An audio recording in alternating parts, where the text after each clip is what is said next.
Hello, on se retrouve aujourd'hui pour une nouvelle vidéo. Je me suis dit que l'année 2019 ça allait être aussi l'année des versions 2, des suites, et donc c'est pour ça que je vous propose une nouvelle vidéo sur les 10 mots inconnus originaux de la langue française qui sont aujourd'hui oubliés. J'avais fait une première vidéo sur cette fois le côté joli de ces mots, je vous mettrai, enfin vous pouvez le retrouver voilà dans le petit i. À chaque fois je sais jamais où c'est pour ça que je fais toujours comme ça. Et aujourd'hui je me suis dit que ça serait sympa de cibler plus autour des mots drôles. Voilà. Premier mot qui est un verbe, il s'agit de croustiller. Alors là je sais déjà ce que vous allez me dire.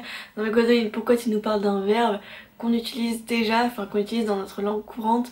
Alors oui, en effet, croustiller ça veut bien dire quand on parle de quelque chose, souvent d'un aliment qui craque sous la dent. Mais c'est aussi un verbe qui signifiait à l'époque manger peu, grignoter. Exemple, j'ai croustillé tous les gâteaux du buffet, ou quand je suis chez moi je peux pas m'empêcher de croustiller. Ouais. D'ailleurs je me dis que si on actualisait tous les spots publicitaires pour la santé, ça pourrait être très drôle de trouver un spot publicitaire qui dirait dans la journée évitez de croustiller. En tout cas moi ça me fait rire. Voilà.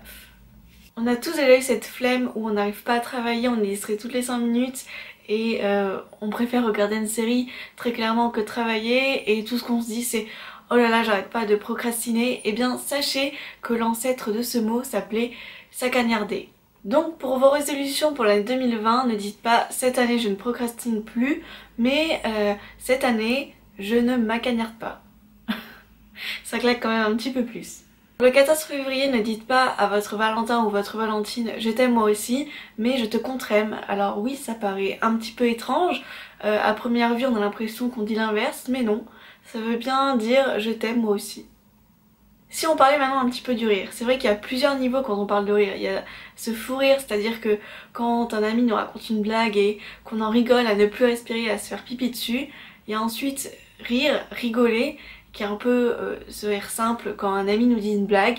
Et il existe aussi un niveau en dessous que je qualifierais un peu comme un rire doux, à moitié. Vous savez, quand un prof dit une blague et que vous forcez un petit peu à rire, vous rirez doucement juste pour l'encourager à vous mettre une meilleure note en classe, vous voyez? Eh bien ce rire là, il est qualifié par le verbe rioter. Donc par exemple vous pouvez dire dans une phrase oh là là qu'est-ce que cette blague m'a fait drôlement rioter. Je suis sûre que vous avez adoré mon jeu d'acteur dans la mise en scène de cet exemple. On a tous cet ami qui adore nous faire des blagues à tout bout de champ et qui peut même pas s'empêcher quand on part en vacances avec lui, du genre ouvrir un Velux automatique toutes les 5 minutes à 6 h du matin en disant que c'est pas lui. They ask you how you are, you just have to say that you're fine when you're not really fine, but you just can't get into it because they would never understand. Et bien maintenant vous pouvez traiter cet ami de songe malice, même si honnêtement je trouve qu'il mérite pas de porter un nom aussi beau. Espèce de songe malice. Faire la fête, faire la teuf, honnêtement maintenant c'est démodé de dire ce genre de mots. J'ai le nouveau mot in pour remplacer la fête. Bamboche. Bon, pour la bamboche de Jérémy, on se donne rendez-vous à quelle heure? J'ai une nouvelle expression à vous apprendre qui va vous accompagner tout le long de votre année scolaire. Vous savez, quand vous avez des mental breakdowns et que vous savez pas si vous allez réussir votre année parce que vous n'avez pas révisé correctement. Eh bien, à la place de dire je me retrouve dans une sacrée merde, vous pouvez dire je vais me retrouver dans un sacré margouillis. Les mots qui commencent par la lettre Z, ils ont jamais été très glamour, ils sont plus drôles qu'autre chose. Comme zo, zinzin, zizi, zèbre. Honnêtement ça fait pas drôlement rêver, mais rien que pour vous j'ai retrouvé un adjectif qui commence par la lettre Z et qui est à la fois drôle et joli. Il s'agit de zinzolin, qui en fait signifie une couleur à la fois violette, rougeâtre, avec un côté très délicat. Donc la prochaine fois que vous prenez en photo un superbe coucher de soleil et que vous voulez le poster sur Instagram, eh bien je vous conseille de mettre la légende suivante. Regardez-moi ce ciel au reflet zinzolin. Et voilà, maintenant vous êtes le Baudelaire d'Instagram. Pour cet avant-dernier mot, j'avais envie de vous parler de cheveux et de coiffure. Il se trouve que des modes autour des cheveux, il y en a toujours eu. Et dans les années 20, il y en avait une qui consistait à aplatir plusieurs mèches de ses cheveux et à les enrouler, à faire des boucles contre son front ou ses tempes plutôt. Et il se trouve que cette mode s'appelait, en fait ces boucles plutôt s'appelaient des accroche-cœurs. Je trouve vraiment ce mot accroche-cœur juste magnifique et c'est vraiment une technique qui est devenue intemporelle parce qu'aujourd'hui on peut à la fois la retrouver dans les défilés comme dans la coupe de cheveux de Superman.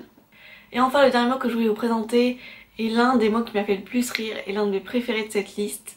J'ai la solution si vous avez un ami qui tape un petit peu trop l'incroche chez vous et que vous savez pas comment lui dire. Préparez-lui un bon repas, mais plus particulièrement des pâtes à la carbonara. Au moment où vous servez, vous le regardez droit dans les yeux et vous lui dites Tu sais Gérard, t'es quand même un sacré croque-lardon. Et là, le message est passé, mais tout en finesse. Voilà, cette vidéo sur les 10 nouveaux mots de la langue française inconnus, oubliés est terminée. J'espère que ça vous a plu. Moi j'ai aimé fouiller sur le net, retrouver plein de nouveaux mots super sympas à découvrir. D'ailleurs toutes les sources sont en barre d'infos. Et sur ce, moi je vous dis à la semaine prochaine pour une nouvelle vidéo. Bye.